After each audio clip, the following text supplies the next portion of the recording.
about a week away from doing our first multi-day sea trial, and we've had a big clean-up of a lot of the stuff in the engine room, including down the floor. Normally this is the corner of chaos, and we now have storage. A little bit more organisation to do, but everything's basically in its place. Seats are clear. This is the back of an air conditioning unit that I need to fit, so I've ripped out this area here. I'm putting an air conditioner up the top here because it just gets way too hot in this room. And then this table is just a few last bits and pieces that we need to clear away, but about 3 minutes of tidying and we'll have that spotless as well. Over the back we've got Ethernet chaos. We're going to go through and try and do a bit of a tidy up of all of that as well and get that a bit more packed away, but should be pretty cool. We've got a lot going on. And we get to have a window. Look! I've been hoping we could figure a way to keep that. Doink. So it's going to be covered just and stickered down with plastic right now, and then we'll sort glass later. And the other hatch on the other side, we're definitely going to have an opening hatch because it's brilliant being able to get through that when we need to. The other hatch being this one over here, that there being a big opening window at the moment, there's nothing in it. We've got our chart table here, but we're going to do that as an emergency escape, so that'll be an opening like type hatch thing, so that we can, if we ever have to bail out of this wheelhouse, we can bail straight out there. Right, so one of the other jobs that has to be completed before we set sail on the sea trials is this engine room needs to be cleaned up. There's a lot of stuff. So, tidying.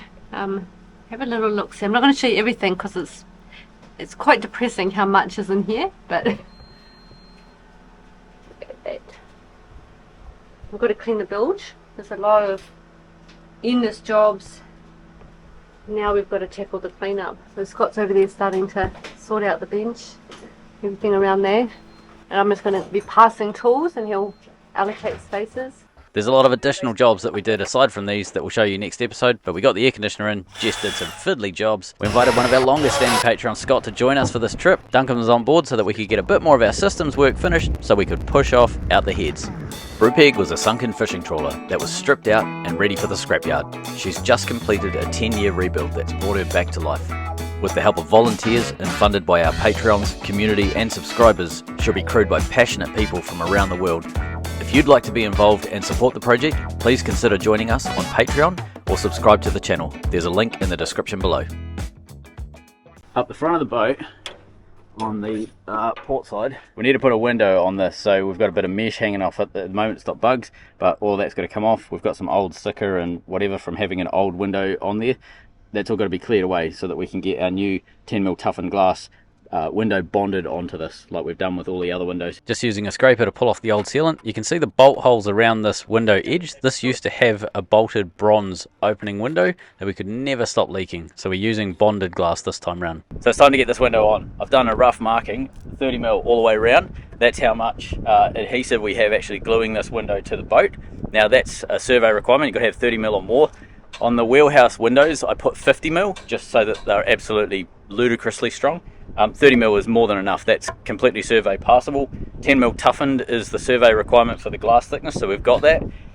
Now one of the things I do to make life a bit easier, have a look down here, just a bit of plywood cut at the right sort of height and everything, so that that window, when it sits on that plywood, it takes the weight of the window, so the glue doesn't have to do anything when it's setting up, but it also sets it at exactly the right height, so half of the overlap top, half of the overlap on the bottom there, so that makes your life a lot easier if you take a little bit of time and build one of those.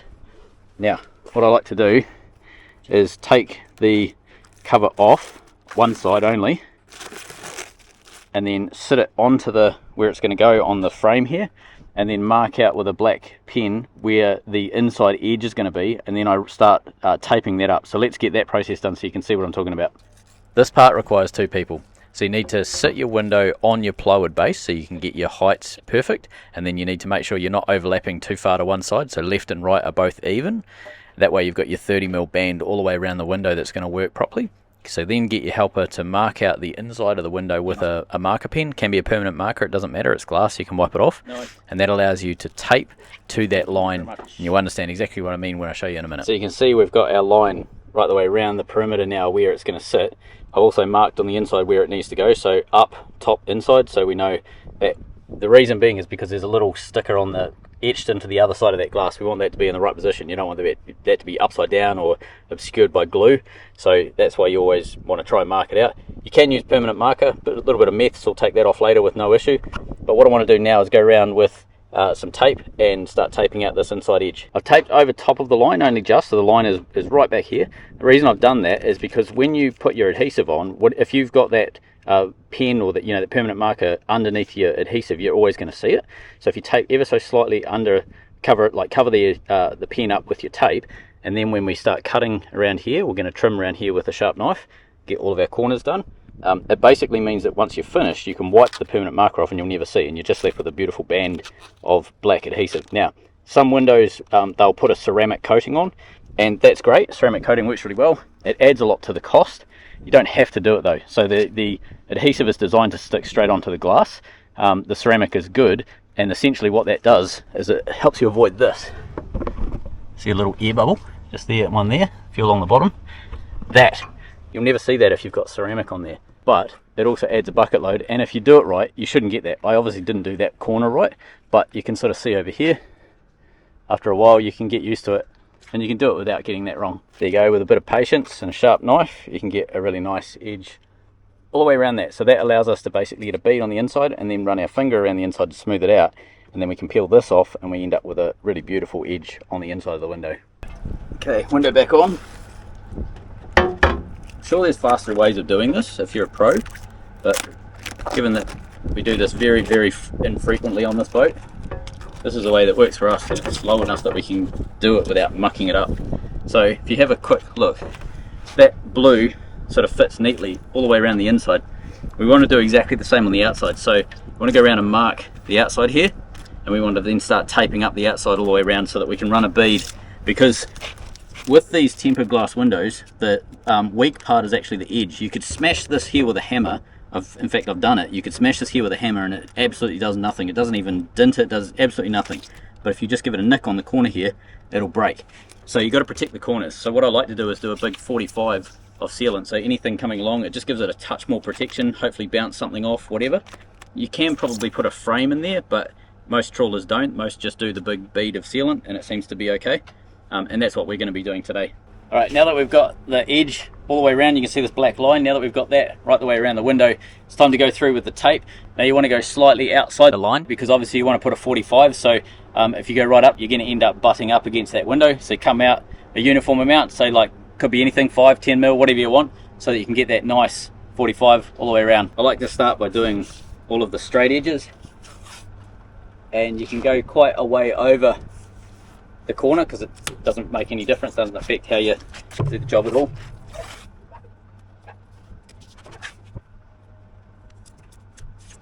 Then once you've done the straight edges, you can do the corners by basically doing multiple strips like this.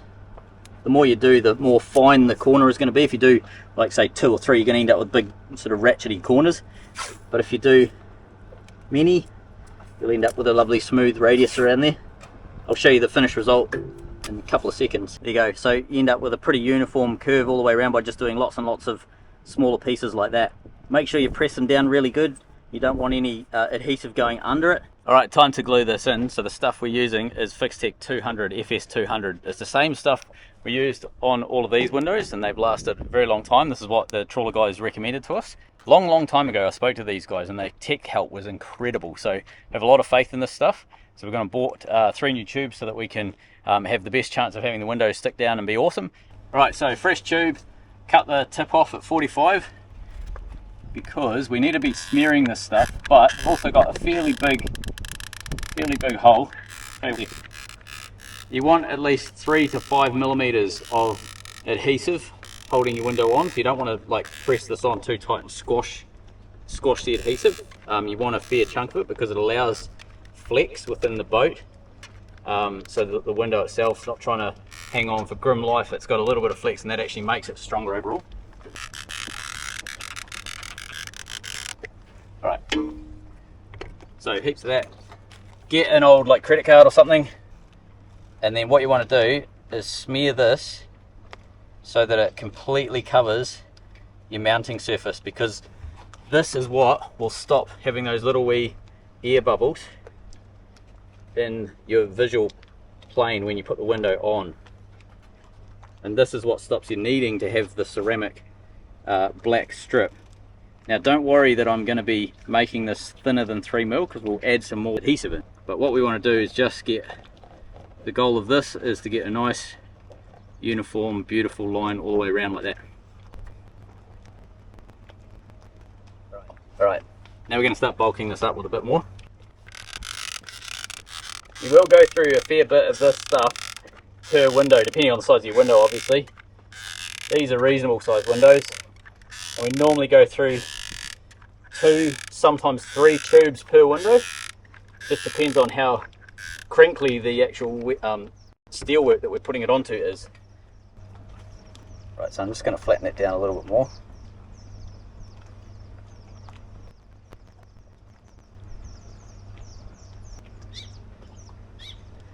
Right, and that's ready to start putting onto the wheelhouse now. As part of this, you will absolutely get sealant on your hands. It's just how it works. And this is why I like to leave the plastic on the outside, because you never really know where it's all going to go, and it always goes where you don't plan it to. Push in. Getting it squeezed up real good. All the way around. This is the sometimes messy part. So a little bit of tape helps here. We need access to the edge now. So I like to just, again, leave the plastic on and pin it back, like so. You'll see why the edge needs to be accessed in 2 seconds.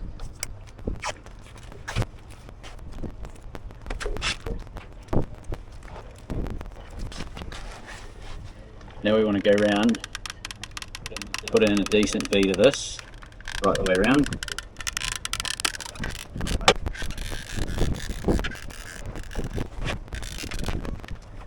So you can do this with lots of different things. I just use my finger and go all the way around, get a nice smooth radius. We'll probably do this a couple of times, go all the way around it a couple of times.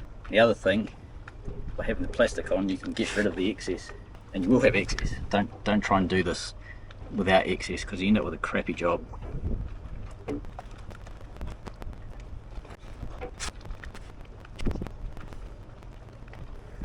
So,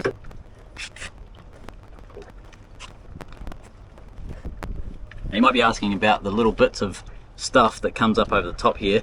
You can cut that off really easily with a razor blade after the fact when it's all dry.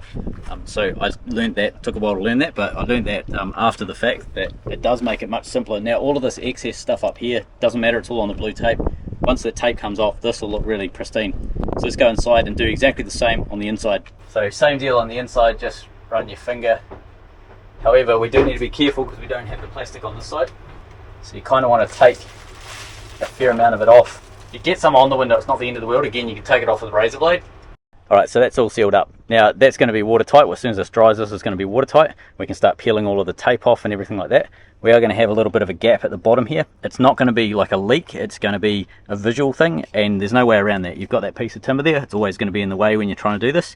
Doesn't matter if you come back after the fact, once everything else is dried and you've cleaned it off, and go and do a run across the bottom with more adhesive. It works well. We've done that in the past, and you can't tell the difference once it's all done properly. So the window has been inspected, it's had a CAT scan. Going around now, this is just tacky. You can see that it's not sticking to my fingers or anything, but it's still sort of wet. So I'm going to go through now and take the tape off, because that'll allow me to get it off without sort of ripping into it too much. So you can see when you peel that down, you end up with a beautiful crisp line. That's the trick. If you do it when it's dry, you won't get it. You've got to do it when this is wet to get that beautiful line all the way around. Lovely! The other thing is, see how I've got this is on top of this is on top of this, etc. If I pull it from here, I'm just going to end up with lots of little bits, but if I pull it from this side and come round, it'll all lift each one in order. So, start over here. So, work our way along, and it should peel the subsequent layers below it off. So, oh, I didn't do that one underneath. Alright. Yeah, exactly. See, this is the problem. If you do it the wrong way around, you end up peeling each individual one off. Not the end of the world, we can just do it this way. There we go. Beautiful, look at that. Done. Now we can start taking this off.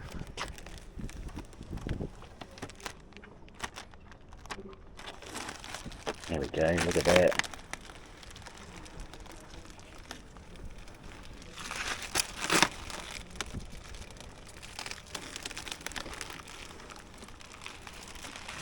Oh. Now what I want to show you, see there's 0 air bubbles all the way around. It's just beautiful black right the way around here. That's because we did that thing with the orange card and spread it all out so you get no air bubbles. That's the trick. So that's looking smashing. Now this is still a touch tacky, so I'm not going to take the support out from underneath it. I'm going to leave that overnight. But we have a lovely sealed up window. Now when this is dry, I'm going to go around with a razor blade and cut this edge so we end up with a really crisp edge. But that's awesome. I'm pretty chuffed with how that's turned out. Okay, so let's go rip the blue tape off from the inside and see how tidy it worked out to be at that side of the window. So we just need to get in. That's done. And then see how you can clearly see the markings that I put on earlier. Now that they're visible, we can wash them off with methylated spirits. If we had it underneath the black, you'd potentially see it. It would always be stuck there. You'd see it from one side or the other, but because they're visible, we're able to clean it away and it's all good. So we'll go out and get rid of that last little sticker, and then we finally have a clear window. Now that it's dried, you just take a clean razor and you can go around very carefully, just scrape the stuff, the excess, down like so, work your way all the way around. Now you can see I've taken out the timber and I've gone along with my finger along there and cleaned that one up and put some more sealant in there.